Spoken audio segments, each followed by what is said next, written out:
197405. Te esperamos. Amigos de Bucaramanga, la Catedral Metropolitana de la Sagrada Familia te invita a participar de un sensacional bono Pro Fondos. Por solo 50.000 pesos puedes ganarte un premio mayor de 10 millones de pesos y 6 premios más. Juega con la Lotería Santander. Es fácil. Visítanos en la calle 36, número 1956, Barrio Centro, o llama al 607-681-6728. Compra tu bono y apoya a nuestra catedral.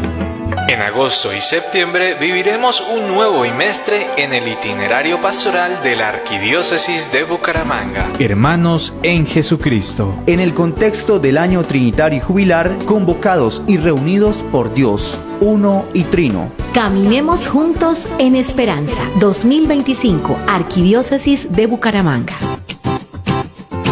Sí, sí, una palabra, sí, sí, que ayudará, sí, sí, del cielo viene, sí, sí, escúchala, sí, sí, Radio Católica, sí, sí, Metropolitana, sí, sí, es un mensaje, sí, sí, al corazón.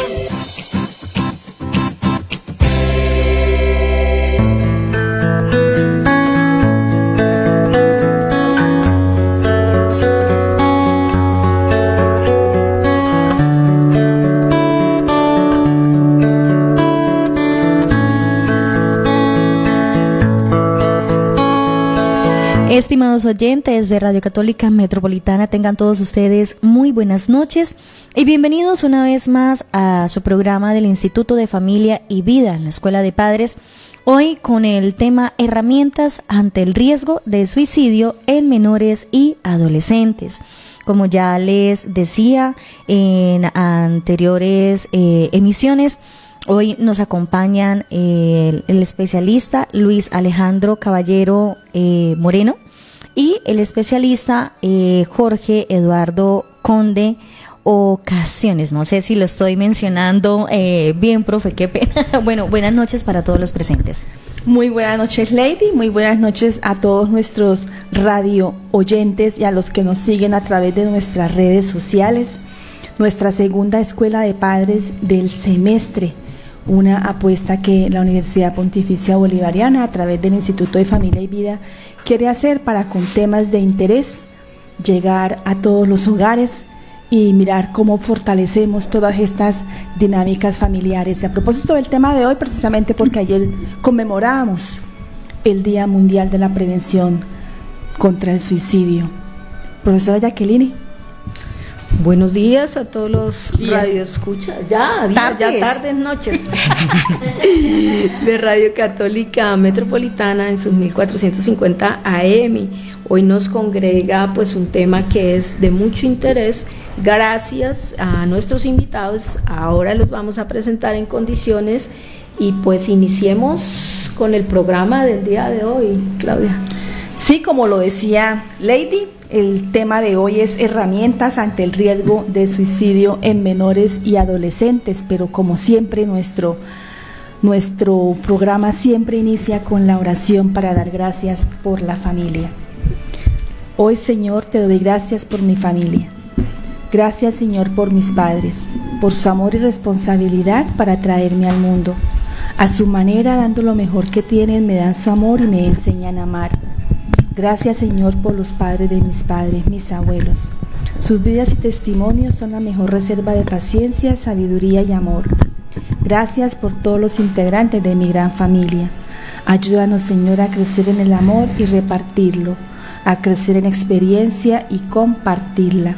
Conserva mi familia y las familias de todo el mundo unidas en el amor, para que entre todas construyamos un mundo de paz y solidaridad. Amén. Amén. Amén. Bueno, y tenemos en nuestra mesa como invitados al profesor Jorge Conde Ocasiones, psicólogo especialista en clínica, candidato a magíster de Ciencias Básicas Biomédicas, docente de pregrado y posgrado de la Universidad Pontificia Bolivariana y de la Facultad de Salud de la UIS. Bienvenido, profesor Jorge. Muchas gracias, Jacqueline, por esta invitación. Y también está con nosotros alguien que ya ustedes han escuchado reiterativamente, el profesor Luis Alejandro Caballero Moreno, psicólogo, especialista en psicología familia y especialista en políticas públicas de la Universidad Pontificia Bolivariana. Bienvenido, profe. Profe, ya que Jorgito, un placer. Clau, es un honor nuevamente después de tanto tiempo volver aquí. Un saludo especial a todas las personas que nos ven, que nos escuchan. Esperamos que el día de hoy sea un programa cargado de muchas herramientas para abordar esta problemática que a todos nos compete. Profe Jacqueline, y decir que los dos profesores, ambos son supervisores de los estudiantes de pregrado y de posgrado en la práctica clínica de nuestro Centro de Atención Psicológico. Es muy bueno, me faltaba ese pergamino, profe. Bueno, pues como ya les comentaba, Claudita, estamos en el marco de la celebración de un día que es cada vez más importante para nuestra sociedad, y es el tema de la prevención del suicidio. Muy importante porque la salud mental se ha convertido también en una posibilidad de mejorar nuestra sociedad, ¿no? O sea, tener individuos sanos también permite que hayan sociedades sanas, ¿sí? En términos no de ya las patologías, porque pues a veces aparecen, ¿no? No soy especialista en el tema, sino también de cosas que se pueden prevenir. El suicidio, una de ellas, con unas tremendas estadísticas que ya estuvimos mencionando en el programa, pero que tuvimos el miércoles, pero también con padres, con maestros, muy preocupados precisamente por este factor. Profesor, su merced nos hacía un contexto hace un par de días frente a lo que ha sido la evolución de la temática del suicidio y la ideación suicida en los jóvenes y menores de edad. ¿Cómo se presenta ese tema aquí en Colombia, profesor Alejandro? Bueno, profe Jackie, realmente pues es un tema delicado, es un tema el cual nosotros debemos utilizar unos guantes antes de coger esa olla caliente, porque primero pues nos compete a todos, ¿verdad? O sea, todos debemos ser una red encargada de velar por la prevención del suicidio, ¿sí? Es una, tú lo decías, es una patología, es una necesidad, es un problema de salud pública mundial. O sea, no es que pase aquí en Colombia, no es que pase aquí en Bucaramanga, en Florida, no, eso es a nivel mundial. Fíjate que hay algunas cifras alarmantes, quisiera de pronto mencionar dos puntuales, y es, según el último estudio o reporte de medicina legal en tema de cifras con suicidio, el primer semestre de este año, de lo que va este año 2025, tenemos un aproximado, entre 420, ¿sí?, a 430 personas que hoy han tomado la decisión de quitarse su vida, ¿sí? Pues obviamente es un tema alarmante en una sociedad que se ve afectada, no solamente la persona y sus familias detrás, sino todo el sistema de salud se quiebra, las rutas, nos hacemos las preguntas, las rutas de atención entonces fracasan, o sea, es la pregunta como tal. Y dentro de esas cifras hay una que a mí me llama bastante la atención, y se presenta un caso de un infante, un niño, ¿sí?, que con tan solo 5 años se quita su vida, ¿sí? Entonces es un caso alarmante que pues entraremos a revisar en el transcurso de este programa cómo podemos contribuir a poder disminuir estas cifras como tal. Profe, ¿por qué está tan en boga ahorita, digámoslo, el tema de la importancia de la salud mental respecto al tema de suicidio? Obviamente hay otras temáticas también de salud mental que son preocupantes, pero ¿por qué es tan preocupante en este momento hablar del suicidio en menores? Ponerlo como en la picota pública, como que cada vez se visibilice más el asunto. Bueno, principalmente una de las causas en este tiempo, en el mes de septiembre probablemente, que se habla de suicidio, es precisamente ayer conmemoramos esta fecha, ¿sí?, el Día Mundial para la Prevención del Suicidio. nos compete a todos como sociedad. O sea, ¿por qué se habla de este tema? Porque precisamente esa es la función. O sea, nos compete a todos como comunidad. Entonces, no solamente los responsables son sus familias, sus parejas, sus esposos como tal, sus hijos, ¿no? Nos compete el sistema de salud, nos compete el sistema legítimo, ¿sí? O perdón, de leyes, legal. Sí, perdón, legal. Por supuesto, el Estado también tiene que ver allí, ¿sí? Y todas estas entidades a nivel mundial, como la OMS, la Organización Panamericana de la Salud, bueno, entre otras. Pero entonces es un tema que nos compete a todos, o sea, a todos nos duele, ¿sí? Es como la granada.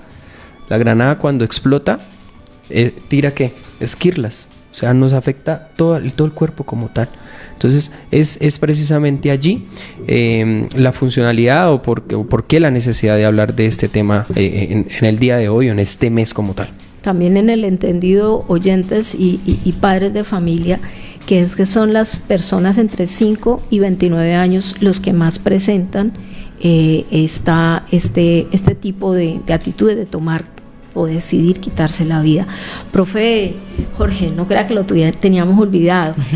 Por ahí dicen que cuando alguien habla de suicidio es porque no lo hace, que solo está llamando la atención. Y respecto a la ideación suicida o al tema del suicidio, hay muchos mitos, ¿sí? Uno recurrente es esto: quien habla de suicidio no lo hace, solo está llamando la atención. ¿Qué pasa o qué tan ciertos son esos mitos tan peligrosos que nosotros tenemos de poder casi que desnaturalizar, ¿sí? Y no mirar con los ojos de precaución una personita que de pronto está dando estas señales de alarma? Sí, de hecho ese mito surge hace mucho tiempo porque en alguna época aparentemente la persona que conversaba y daba signos de alarma y expresaba el tema de querer quitarse la vida aparentemente no lo realizaba. Pero hoy en día se sabe que es un mito. Incluso podemos tener estadísticas de que 10 personas que dan alertas y que de alguna manera manifiestan esa inconformidad y ese malestar, 9 lo ejecutan. Es decir, es una cifra extremadamente alta y de alguna manera compleja. Entonces termina siendo un mito en el sentido que incluso es todo lo contrario. La persona que tiene esa capacidad de expresar las condiciones, de expresar su malestar, de alguna manera pedir y buscar ayuda, ese termina siendo, digamos, ese factor protector para poder realizar alguna ejecución, algunas actividades en pro de eso y evitar que la persona tome esa decisión.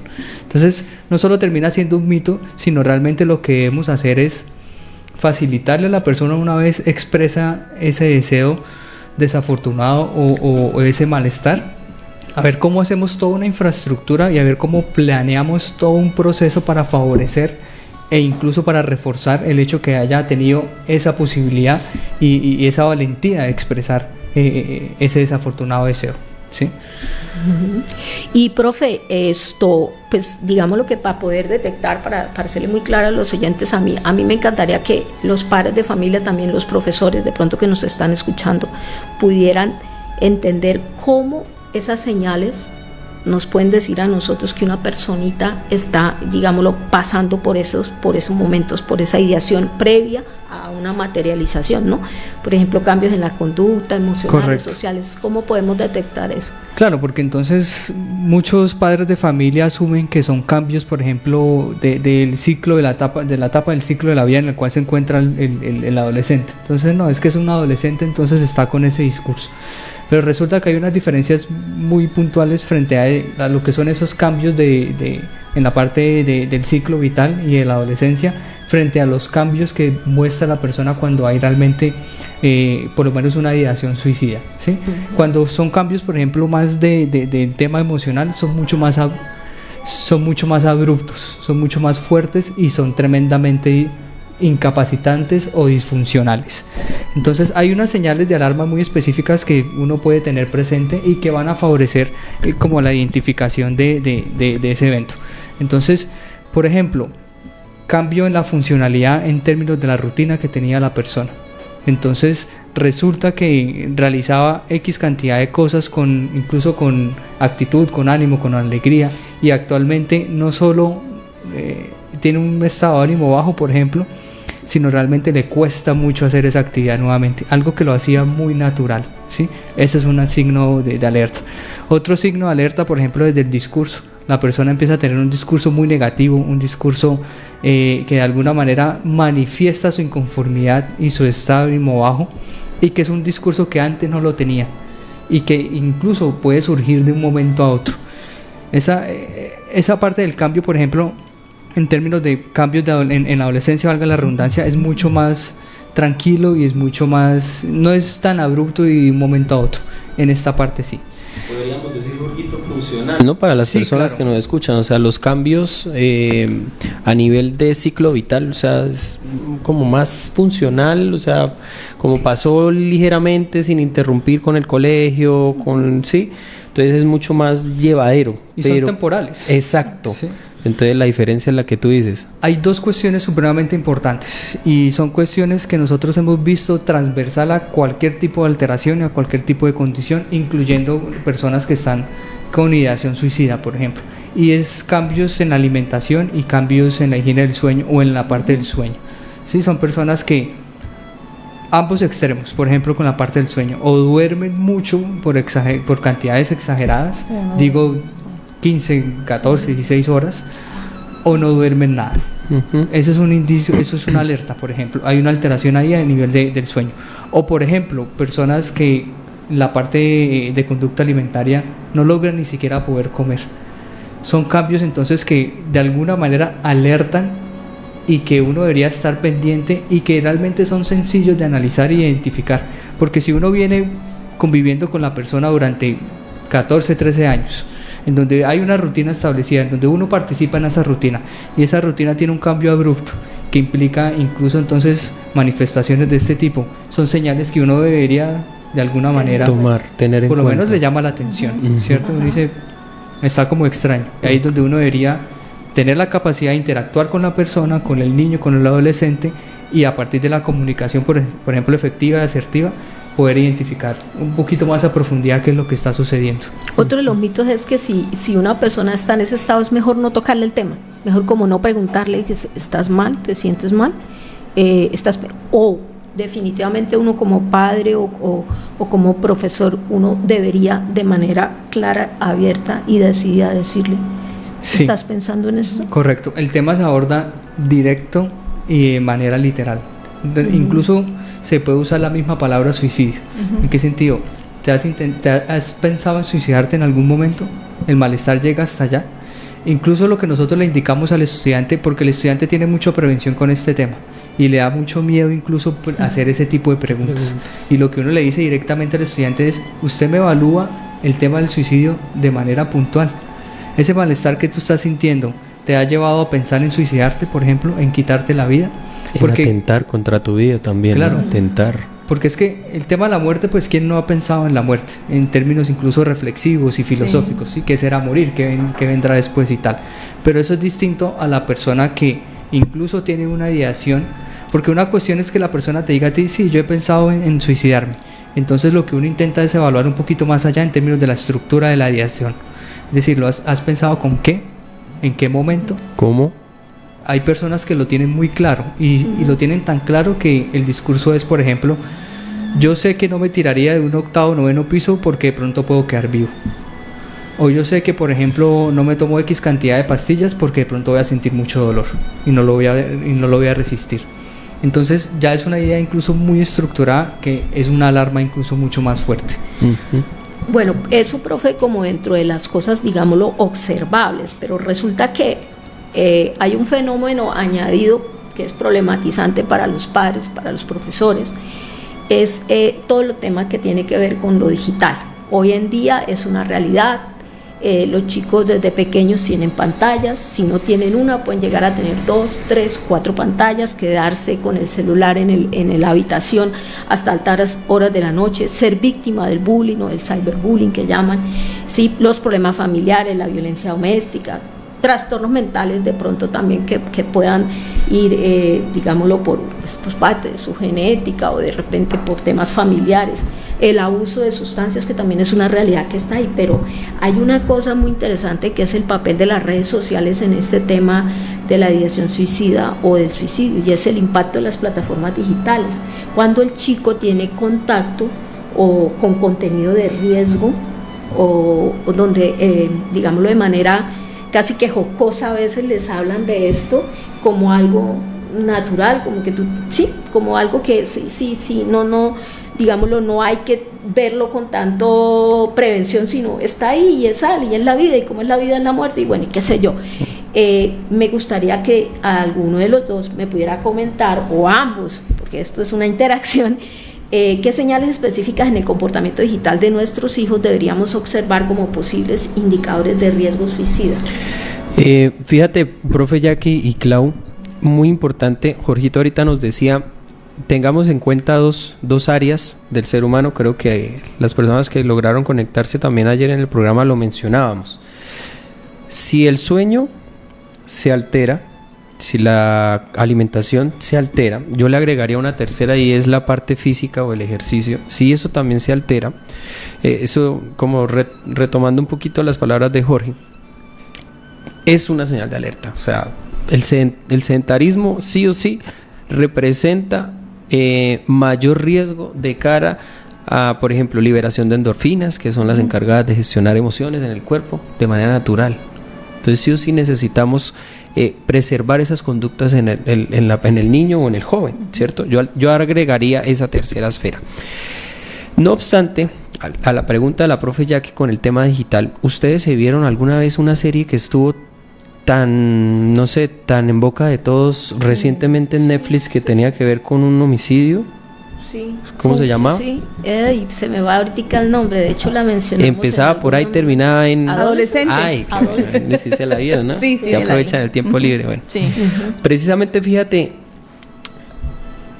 cómo el tema de estar en el computador a altas horas, en el tema de no descansar bien, ¿cierto? Porque era un niño que no dormía bien, un adolescente, perdón, que no dormía bien, probablemente tampoco comía bien.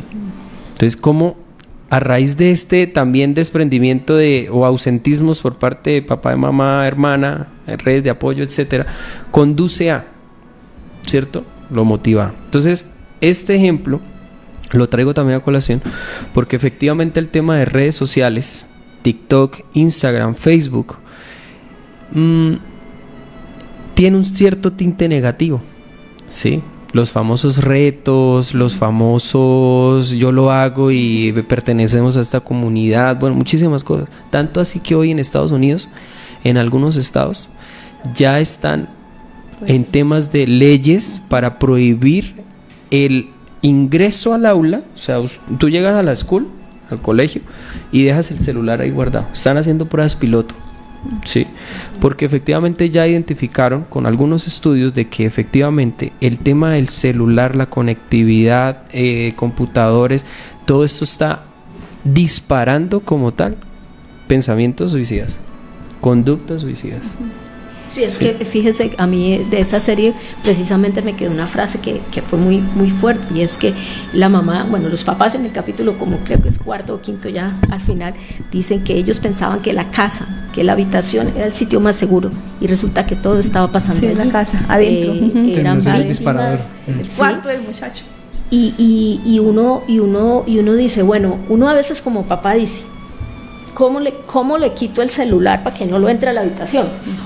Y el papá está todo el tiempo en el celular, hasta en la habitación. Sí. O cómo le meto una pantalla, entonces el niño quiere un televisor, entonces se lo pongo en el cuarto. El niño quiere que en un escritorio donde esté el computador dentro de la habitación. O sea, es imposible, eso es un desmadre. Ya una vez uno de papá ha entregado esos espacios, sí, es muy difícil. Mire, sí. yo tengo un hijo que ya tiene 24 años, siempre hablo de él, ojalá no me escuche porque se pondría muy bravo. 23 años.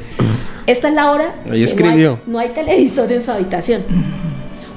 Y yo tampoco metía en la mía, ¿sí? Básicamente porque yo decía, el único espacio donde nosotros podemos estar juntos, digámoslo de cierta manera, es si no está cada uno buscando hacer lo suyo.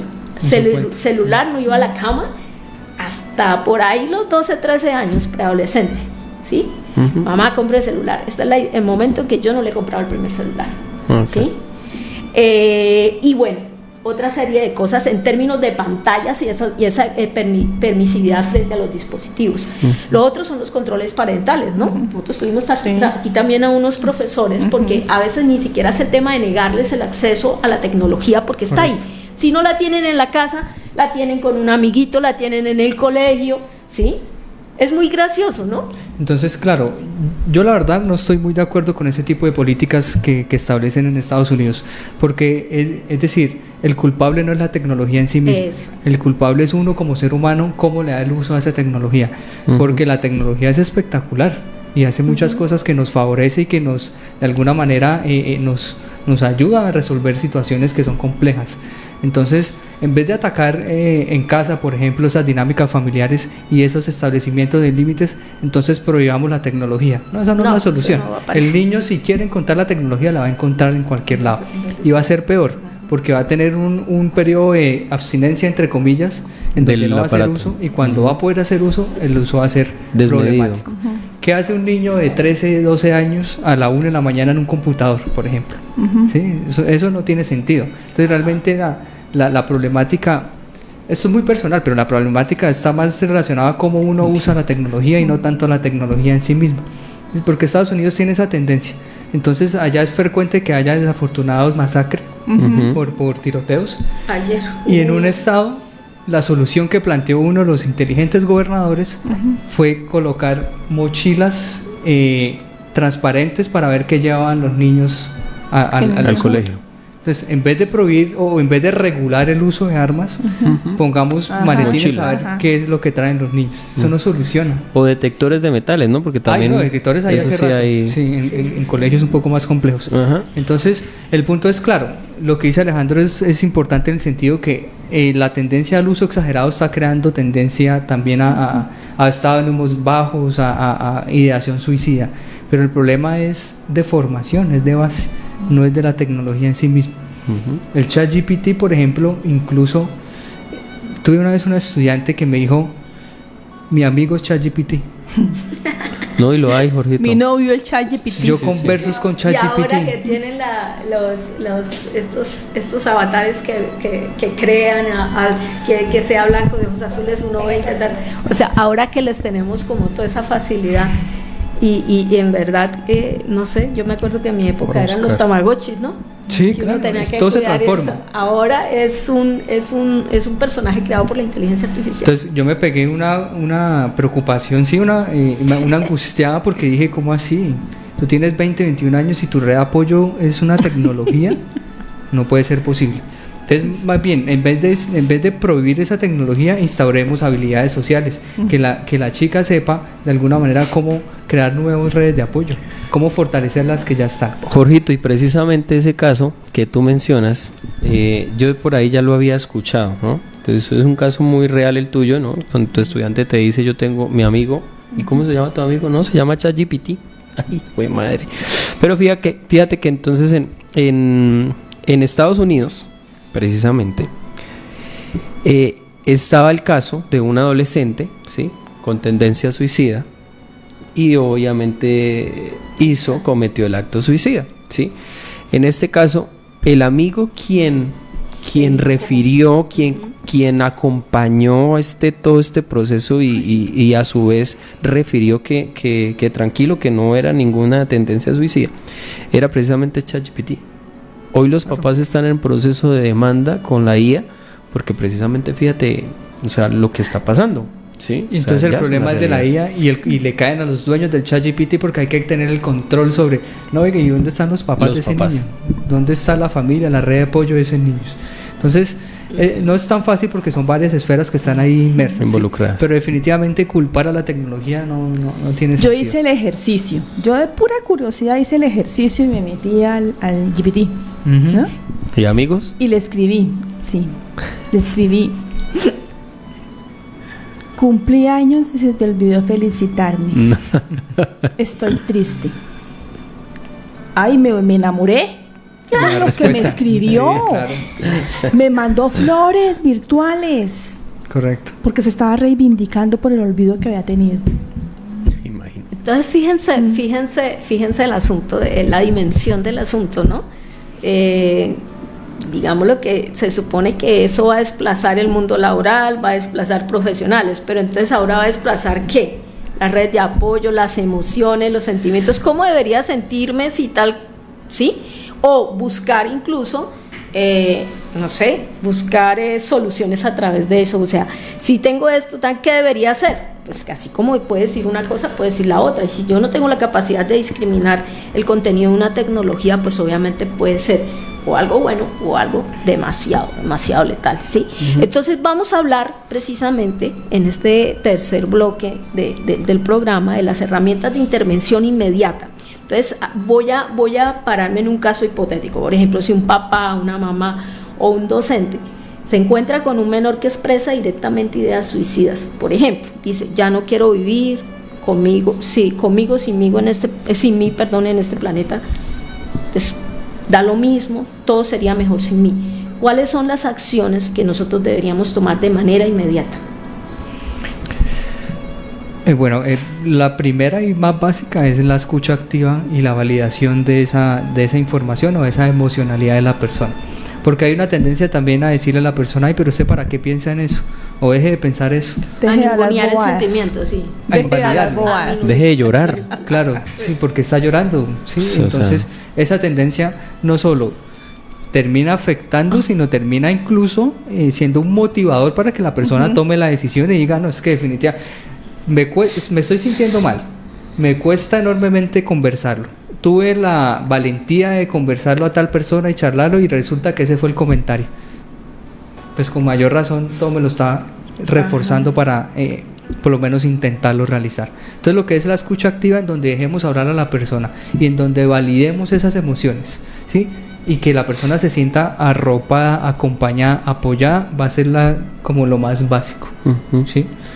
Yo creo que después de esta escucha activa es poder también reconocer que, como tú lo decías, ya que, o sea, si me pasa a mí como docente, si me pasa a mí como papá, ¿sí? Y ya apliqué escucha activa, ya apliqué validación de emociones, o sea, ya pude también orientar en parte ese momento, es poder identificar, listo, yo no soy, a pesar de que tengo experiencia y cursos y formación en primeros auxilios psicológicos, porque pues lo hemos hecho y hablo desde la experiencia aquí desde el Instituto de Familia con la Pastoral de la Salud hace un año que hicimos un curso de primeros auxilios psicológicos, porque precisamente ante la necesidad nos dijeron, oiga, mi Instituto de Familia y Vida, pasa esto, es que en la Pastoral de la Salud, ¿sí? Las personas que conforman esta pastoral nos están diciendo, cuando yo entrego de pronto la comunión, ahí me dicen, tengo ganas de, ¿sí?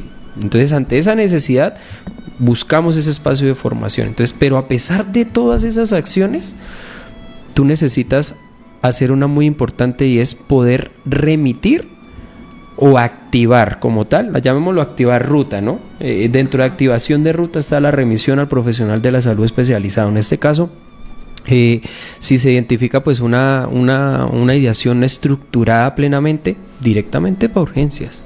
Claro, entonces ahí, como dice Alejandro, los papás deben estar de alguna manera formados o con conocimiento hacia dónde yo me dirijo si me sucede este evento, porque puede tener una muy buena habilidad para conversar y para desactivar a la persona y que la persona de alguna manera se sienta más tranquila.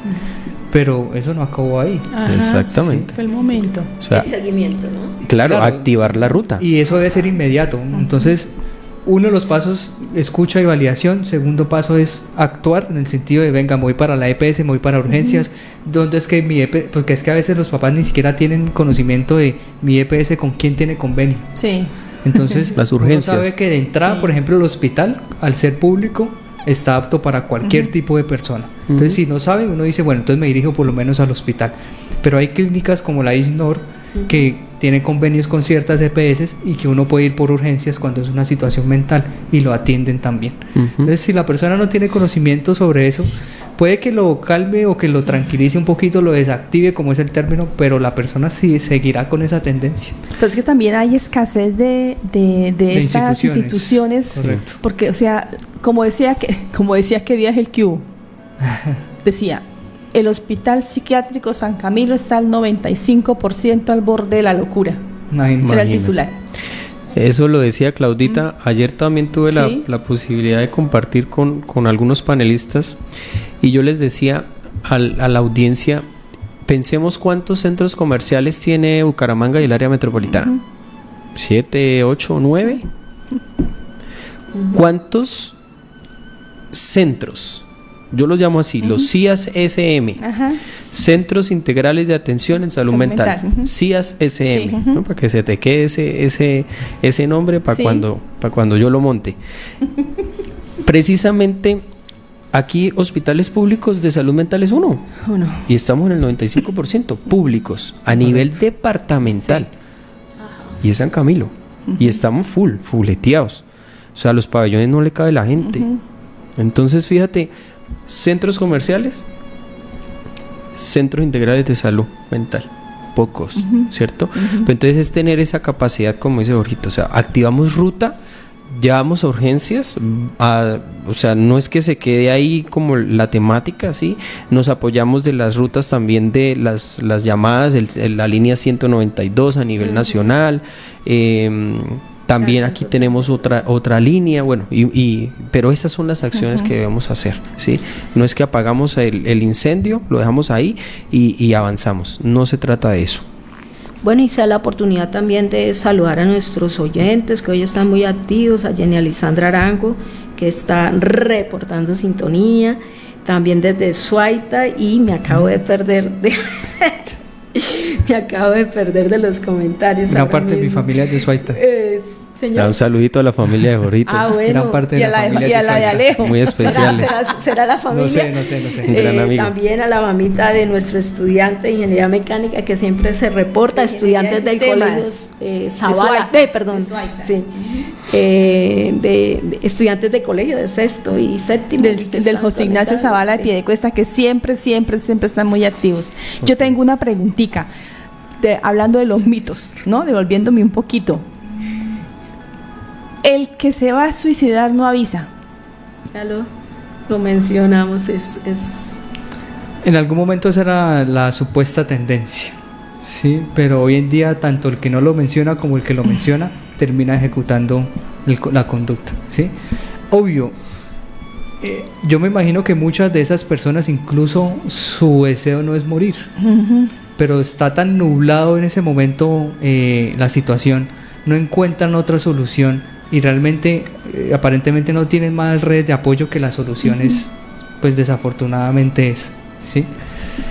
Acuérdate, Clau, que el tema del suicidio, y para las personas que nos escuchan, es ahí, quiero que se imaginen el corazón, ¿cierto? ¿Tú lo ves? No. ¿Tú me ves mi corazón? No lo ves. Pero tú concluyes que el corazón está haciendo ¿cómo? Sí. Está latiendo, ¿cierto? No lo ves, pero ahí está. La ambivalencia del suicidio entre el sufrimiento y la vida, la muerte y la vida. Entonces, un caso particular, lo conversábamos hace unos días y era el de Robbie Williams, un actor famoso, bueno, etcétera, cantante, lo que sea. Y fíjate que tú miras los videos de esa persona alegre, jocoso, bailando, o sea, fíjate, ellos probablemente disfrazan el poder sentarse aquí, pero el sufrimiento, de la muerte está ahí, está ahí. Entonces, efectivamente, como decía Jorgito, nosotros probablemente sí tenemos unas señales que ya la hemos venido mencionando acá, como la alteración en el sueño, la falta de alimentación, la irritabilidad, de pronto los estados anímicos bajos, bueno, etcétera. No obstante, no sabemos de pronto aquí en esta mesa, espero que no, quién esté sufriendo por dentro. Entonces, importante siempre la pregunta es, ¿cómo estás? Sí. ¿Cómo estás el día de hoy? ¿Cómo te sientes? ¿Sí? Porque es muy importante llegar a hacer ese encuadre terapéutico para poder entender y comprender, ¿sí? esa situación de esa persona. Entonces sí, fíjate que es un mito, o sea, es totalmente un mito. Bueno, y entonces miremos un par de preguntitas que sí me gustaría que nuestros oyentes se quedaran con esas herramientas para la prevención y el fortalecimiento. Por ejemplo, existen estrategias concretas que las familias pueden implementar para mejorar la salud mental de los hijos, o sea, no necesariamente esperar a que la problemática esté ahí, sino empezar a trabajar sobre todo en esas etapas o edades que son un poco más complejas, la preadolescencia, la adolescencia, ¿sí? Y crear factores protectores pues contra el riesgo del suicidio. Comunicación efectiva entre padres e hijos, creación de ambientes seguros y de confianza, ¿cierto? Fortalecimiento de vínculos familiares. ¿Qué otro tipo de estrategias concretas puede un padre de familia o en su colegio pueden implementar las personas para precisamente poder mejorar la salud mental de sus hijos?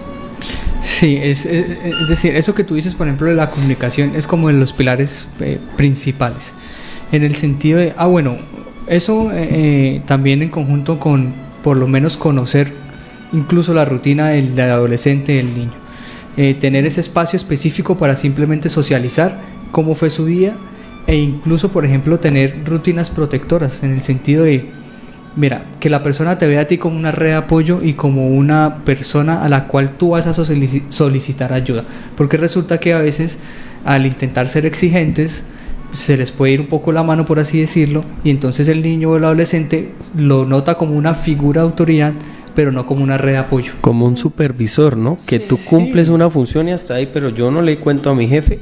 Entonces por temor, por prevención, evitan contar las cosas. Entonces que uno tenga esa posibilidad de acercarse a la persona y que lo vean como red de apoyo. Hay que tener una comunicación asertiva y una comunicación efectiva, en donde cada una de las partes exprese cómo fue, por ejemplo, incluso su día a día, pero que tenga validación a partir de la emocionalidad que la persona está experimentando, ¿sí? Es como y rutinas protectoras en términos, por ejemplo, de hábitos. Hay que instaurar hábitos sí o sí. Hábitos es de las cuestiones más complejas para instaurar en un ser humano, pero si se puede garantizar de alguna manera que el chico, que la chica, que el adolescente vaya creando hábitos saludables en términos de sueño, de alimentación, de ejercicio, de actividades que favorezcan el bienestar y la salud de la persona, atacamos lo que es la atención primaria en salud. Porque acá somos expertos en hacer cuestiones de atención secundaria y terciaria. Ya cuando la cuestión ya se salió de control. Ya se salió de control. Entonces más bien hagamos el énfasis fuerte a la promoción y prevención, en donde las personas conozcan, estudien, se capaciten y de alguna manera tengan herramientas específicas. Si no, no. Y me imagino que también a los padres nos toca aprender a decir no, cuando es no. ¿sí? Por supuesto. Establecimiento de límites. Límites y normas claras. Claro, por supuesto. Entonces, profe Jacqueline, por ejemplo, ¿quién le enseña a una persona a ser papá o mamá? No hay escuela. Nadie. Escuela de padres. La escuela de padres da por modelamiento, mirando a los papás. Sí, entonces, aquí ofrecemos servicios que implica, por ejemplo, el trabajo en pautas de crianza. Porque ¿quién enseña a ser papá? Nadie. Entonces, venga, yo me formo y venga, yo conozco cómo es ese cuento de alguna manera para tener herramientas a partir de las pautas de crianza, y una de esas es cómo establezco límites. Exacto. Y una de las cuestiones de establecer límites, por ejemplo, está relacionado con lo que tú decías de cómo doy el ejemplo. Porque yo doy una orden, pero soy contradictorio como la manera en que me comporto. El mensaje para el niño, para la niña es: si yo incumplo la norma no va a pasar nada. Sí. O si me la negocian, ¿no? O me la negocian también, claro. Ese es el otro tema. Bueno, y saludando, a ver, ahora sí, si no me pierdo, Andreina Mendoza, a Mari Ramírez, Luis Cáceres, Emilce Ramírez, Sonia Milena Rueda, familiares, esos nombres. Hernández, me suena. Jazz Vanegas, dice que es una delegada de la Secretaría de Educación de Bucaramanga, también estudiante de la especialización. Meli Martínez, Madres de Familia, Lisbeth Pineda, Marcela Navarro, Herbert Ramírez, Marcela Emilce Ramírez, Marta Cecilia Moreno Pizón dice familia de Alejo, o sea, me puso a la familia a escuchar el programa. Janie Contreras, Dayana Aguilar, estudiantes, Dylan Mejía, Johan Mejía, del grado sexto, del Colegio José Ignacio Zavala, Saray Mejía. Ellos están conectados, sí, los estudiantes. Diana Barón, y bueno, y todas las personitas que de pronto ahorita se nos escapa, pero que están con nosotros acompañándonos. Hay otra cuestión, Jacqueline, perdón, te interrumpo. Una vez tuvimos un paciente, una chica, 16 años más o menos, con su mamá, y ella nos contaba incluso la dinámica entre ellas, cómo era en términos de seguridad. Ellos incluso tenían un código establecido entre ellas, que cada vez que ellas conversaban, si la chica estaba en peligro, a partir de la identificación de una palabra, la mamá sabía si era algo tranquilo, en el sentido que ella lo podía manejar, o si tenía que salir corriendo y activar protocolos. Entonces, si esa comunicación y esa dinámica entre padre e hijo, entre padres e hijos, es así a ese nivel, en el sentido de esa confianza. Y esa ejecución de unas actividades muy específicas, eso va a favorecer a la protección, ¿sí? O, por ejemplo, a que la persona pueda reaccionar. Bueno, entonces vamos a darles también herramientas a los profes, ¿no? En el contexto de las instituciones educativas en Colombia, ¿qué papel específico, profesor Alejandro, pueden jugar los docentes, orientadores escolares para la prevención del suicidio juvenil? Y pues, ¿qué herramientas efectivas necesitan para hacerlo? Súper importante. Profe Yaque, gracias a la nueva actualización de la ley de 1616 de salud mental, que es la 2460, la nueva, sí, la 2460 de 2025. Afortunadamente podemos incluir ciertas variables a nivel académico, ¿cierto? Que los profesores ahora van a tener que poder ejecutar, ¿no? En compañía también, pues obviamente esto está articulado por secretarías de educaciones municipales, departamentales, etcétera, apoyados de ese equipo psicosocial, ¿no? Porque pues las alcaldías y gobernaciones tienen esos equipos ahí respaldándolos. Entonces, la idea es que los profesores cumplamos el papel de poder transmitirle a nuestros estudiantes la garantía de que estamos formando personas íntegras para la sociedad en todos sus aspectos. No es que simplemente voy y cumplo una función, doy mi clase y hasta luego. No debería ser así, porque pues si tú estás siendo maestro por vocación, de eso se trata la vocación, de poder sembrar en tu estudiante la capacidad de gestionar emociones, de que puedo controlar mis emociones como docente y no gritarle a todo el mundo o tirarle el lapicerazo o el marcador, etcétera, porque controlo mis emociones, y a partir del modelamiento mis estudiantes adquieren esa capacidad de confianza, de escucha activa, ¿sí?, de responsabilidad. No obstante, recuerden que los colegios están acompañados de docentes orientadores también, que ellos mediáticamente es uno para el colegio, o sea, también hay que entender, ¿no? Podrán direccionar muchas de estas problemáticas o necesidades a nivel de institución educativa, ¿sí? Eso sin antes, yo no puedo hablar de los profes sin hablar de los papás. Yo soy fiel creyente, fíjate que el estudiante está casi entre 8 a 10 horas, entre 6 y 10 horas hablando de colegio, sí, cuando fuera de casa por lo menos. O fuera de casa, exacto. La otra gran parte de su vida, ¿dónde está? En la casa. Entonces ahí, el llamado es también para los papás, y es cuando hagan esas escuelas de padres en los colegios, no es que es por hacerlas, sí, porque me toca. No, vayan porque es que la responsabilidad es del papá. ¿Sí? Pues que sí, que hay unos agentes también que tienen un grado de responsabilidad, son corresponsables de la crianza, educación, etcétera, y formación de los hijos, que es el colegio y los maestros. No obstante, la responsabilidad principal es la del papá, y es, creo que, el mensaje principal que hemos venido mencionando en el programa de hoy, Jorgito. O sea, claro, y yo le sumo también, por ejemplo, a nuestra función como docentes universitarios. Y creo que lo hemos vivido acá en el Instituto de Familia y Vida. Nosotros tenemos que acercarnos al estudiante, conocer un poco más del estudiante, más allá de la parte académica, de la parte humana, como lo mencionaba Alejandro. Acerquémonos a ellos, conversemos con ellos y seamos muy minuciosos al observarlos, por ejemplo. Entonces, a mí me encanta pararme en el consultorio y caminar por todos los consultorios y echarle un ojo, como se dice, al estudiante. Y creo que incluso hemos identificado cuando el estudiante no está muy bien. Entonces, uno se acerca, ¿cómo estás hoy?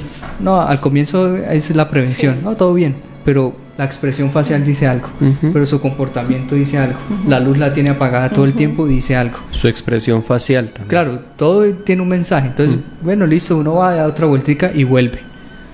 Hoy te noto aburrida, ¿qué pasó? Algo mucho más certero, no darle la posibilidad que de pronto niegue la situación o que se vaya por la tangente, como se dice. Y uno identifica a partir del comportamiento de la persona esas variaciones. Entonces yo pienso que son como dos cosas muy puntuales y muy necesarias. Uno, toda institución debería tener programas en donde capaciten a las personas para identificar alertas, ya sea de conductas verbales o no verbales, pero todos deberían tener esa capacitación, porque todos pueden tener esa posibilidad, no necesariamente tenemos que ser profesionales de la salud, ¿no? Es entrenar a la persona para que sepa identificar esas señales. Y dos, como docentes sí creo que nos falta a veces un poquito más de humanidad frente al estudiante, en el sentido de acercarme un poco a él o a ella y conocer un poco de su historia. Porque resulta que nos llegan personas, por ejemplo, con hijos, que son responsables de su familia, que a veces económicamente tienen una situación bien compleja. Y de paso yo detrás, siendo exigente, agravando la situación. Sin ni siquiera saber la situación que tiene detrás el estudiante. Obviamente, no hay que combinar cuestiones en el sentido de entonces, por esa situación yo simplemente apruebo al estudiante, no, tampoco va hacia allá. Es intentar conversar con la persona, llegar a un acuerdo, a ver cómo se ejecutan las responsabilidades académicas, pero sin perjudicar más al estudiante, porque definitivamente uno puede ser un motivador para lo bueno, para lo malo. El estudiante se puede motivar a partir de uno en términos humanos, o puede definitivamente decir, no, es que ni mi supervisor, entonces yo voy a tomar la decisión, porque definitivamente en lo único que yo creía que de pronto podía estar más tranquila la situación fue peor. Entonces si nosotros nos capacitamos, creo que puede mejorar. Bueno, Yeto, ya vamos cerrando nuestro programa. Antes de nuestros mensajes finales, quisiera poderles compartir unas líneas de crisis de atención en salud mental en Bucaramanga, el 318-54-89-377. 318-54-89-377. Es la línea de atención en salud mental en Bucaramanga. Eso es un teléfono celular, me imagino. La línea nacional de prevención del suicidio, 192, más sencillito. También está la línea de vida, el 310-411-1111. La Cruz Roja Colombiana con el 132, y también existen muchas instituciones que pueden apoyar frente a esta problemática: el Instituto Colombiano de Bienestar Familiar, las comisarías de familia, los hospitales y centros de salud mental, el Instituto de Familia y Vida de la Universidad Pontificia Bolivariana, que ofrece atención psicológica a los estratos 1, 2 y 3 de manera gratuita. ¿Sí? Yo también, mi profe, ya que tengo otra que aprendí ayer, otra línea, y es la línea de atención de primeros auxilios psicológicos de Bucaramanga. Ah, qué bueno. 322 964-3755. 24 horas, 7 de 7, 365 días. ¿Cómo es, profe? 322-964-3755. Está en ejecución esa línea, o sea, esa línea ha recibido hoy, ha prevenido, ha trabajado en aproximadamente 300 casos que han llamado. Perdón, Alejito, ¿Bucaramanga? Bucaramanga. Pero sí. en Piedecuesta también está el Centro de Proyección Social, por ejemplo, la Universidad Pontificia Bolivariana también presta ese servicio. También. Si no pueden venir hasta Bucaramanga, en Piedecuesta, porque se les dificulta el Centro de Proyección Social de la universidad, también estratos 1 y 2 y 3 de manera gratuita. Ya pues los estratos 4 y 5 o las personitas que tenemos acceso a una EPS de manera directa, podemos solicitar una cita con un psicólogo y empezar nuestro proceso, ¿sí? Que ya es directa, ¿no? Gracias a Dios. Ya, o sea, ya nuestro papel es mucho más importante. Ya no tenemos que ir a medicina general y decirle, oiga, doctor, mándeme al psicólogo. En teoría, ¿no? En teoría. Aunque también hay que recordarle a la audiencia que este programa de carácter informativo no reemplaza de ninguna manera la atención profesional, aunque hemos estado con dos profesionales en clínica muy conocedores de la temática. También es importante buscar la ayuda especializada, ¿sí? Y enfatizar, yo quiero hacer un énfasis aquí bien importante, que el suicidio es prevenible. El suicidio es prevenible, y ese es el mensaje que yo les quiero dejar. No sé, quiero escucharlos a ustedes también, dejándole un mensaje a nuestra audiencia. Bueno, yo a todas las personas que nos están escuchando les diría que el acto más revolucionario en este tiempo es poder escuchar sin ningún prejuicio. O sea, que le demos gracias a Dios que tenemos dos orejitas y podemos prestarlas para las personas que lo necesitan. O sea, que nos abramos de corazón, que brindemos ese espacio de escucha activa y que podamos retribuirle con eso, o sea, escuchándolos y pudiendo direccionar de mejor manera para poder prevenir esa situación. Y tomemos la decisión de buscar ayuda. Hay muchas opciones y hoy en día la tecnología, tanto que hablamos, por ejemplo, favorece a la búsqueda de esa ayuda e intentemos fortalecer esas redes de apoyo.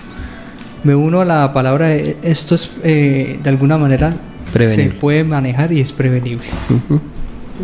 En un mundo que a menudo grita, el acto más revolucionario es escuchar sin prejuicios a quien convive en silencio. Ese es el mensaje. Y es el mensaje que queremos dejarle esta noche a todos nuestros radioescuchas del programa Familia y Vida o Escuela de Padres, que esta semana estuvo muy enfocado en el tema del suicidio, de Radio Católica Metropolitana. Profesora Jacqueline, aquí Jazz Vanegas, creo que se llama, que la que estudia en la universidad, dice línea Espérame Bucaramanga, se llama. Es esa línea Espérame, la 322. La que línea Espérame 322-9643-755. Siempre hay alguien que nos puede dar la mano, así nosotros estemos en desesperanza. Nunca se olviden que la vida llega a nosotros y se vive de una manera amable, cariñosa, afectiva. A veces la vida es complicada, a veces pasan cosas que no quisiéramos que sucedieran, pero siempre debe haber alguien al lado que nos diga esto va a pasar, echemos para adelante, porque la vida es muy linda. Y también los seres humanos venimos con fecha de vencimiento. Un día nos toca irnos. ¿Sí? Un día nos toca irnos. ¿Para qué agilizar si este vividero está muy bueno? Así es. Profe Jorgito, muchísimas gracias. A ustedes por la invitación. Muchas gracias. Siempre es un honor estar acá. Antes de irnos, hay alguien que está preguntando en Piedecuesta, ¿en qué dirección? En Piedecuesta es el Centro de Proyección Social Su Santidad Papa Francisco. Allá también se atiende gratuitamente a los estratos 1, 2 y 3 en la atención psicológica. Ahí por Google, pues no, en estos momentos no recuerdo bien el teléfono y la dirección. Ahí por Google buscan Centro de Proyección Social Su Santidad Papa Francisco. Carrera octava, número 637. Ah, bueno. Por toda la carrera octava, que vayan por toda la carrera octava y se ve enorme una casa. Una casona. Una casona bonita. Y ahí está el letrero, Centro de Proyección Social. Y el Instituto de Familia y Vida en Bucaramanga, los que quieran venir a Bucaramanga, está ubicado en la carrera 20, número 3606, piso 3. Y el WhatsApp 300-355-6729, Instituto de Familia y Vida, donde tu vida tiene valor. Estratos 1, 2 y 3 gratuito. Muchísimas gracias, profesora Jacqueline, muchísimas gracias por la conducción de nuestro programa. Informarle a nuestros oyentes, hubo un problema en YouTube, nos tumbaron la transmisión pues por la palabra suicidio, creo que fue. Entonces pues no pudimos sacarla por el canal. Queda grabada aquí en Facebook, de todos modos mañana también me la van a subir al canal de YouTube, esta grabación. Invitarlos el segundo jueves de octubre. Nuestra escuela de padres es ciberacoso, padres informados, hijos seguros. Nos vemos dentro de un mes. Buenas noches.